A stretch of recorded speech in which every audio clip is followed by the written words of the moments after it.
Assalamualaikum warahmatullahi wabarakatuh dan selamat sejahtera kepada para juri, guru-guru dan rakan-rakan yang dihormati sekalian. Kami dari kumpulan Isobot Warrior One. Kami dari Sekolah Kebangsaan Felda Cuping Perlis. Nama saya Syedi Ali Alauddin bin Muhammad Syedi Imran. Dan saya pula Muhammad Abdullah Fahmi bin Muhammad Syahadan. Guru pembimbing kami ialah Cikgu Nur Wahidah binti Hasim. Komponen digunakan dalam robot Isobot untuk pertandingan ini ialah Microbit version 2, Motion Bit expansion board, ion rechargeable battery ada di dalam, line sensor 5-way, motor DC dan tayar. Inspirasi reka bentuk robot ini diambil dari inspirasi kereta lomba Formula One. Inspirasi ini dipilih kerana kereta lomba mementingkan kelajuan dan kepatasan dalam pergerakan. Ia bukan sahaja pantas, malah pergerakannya mempunyai kejituan yang tinggi ketika membuat pusingan semasa pergerakan.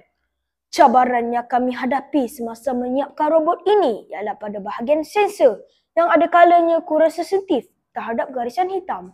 Selain itu, pergerakan robot yang kerap tersasar daripada laluan garisan hitam. Bagi mengatasi masalah tersebut, kami mengurangkan kelajuan robot supaya ia dapat mengesan garisan hitam dengan baik. Namun, apabila kelajuan robot dikurangkan, masa diambil oleh robot untuk selesaikan tugas akan sedikit bertambah. Apabila switch dihidupkan, Isobot akan bergerak mengikut kod yang telah diprogramkan dalam aplikasi MakeCode. Robot akan bergerak ke setiap titik yang ditetapkan lalu servo dihidupkan untuk melepaskan bola pingpong ke sasaran. Seterusnya, robot akan berpusing kembali pada titik permulaan. Gerakan ini diulang 3 kali sehingga tugasan di titik A, B dan C selesai. Selepas ini, kita akan teruskan dengan sesi pengujian pergerakan robot. Sekarang kita lihat sesi pengujian robot.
Sekian, terima kasih.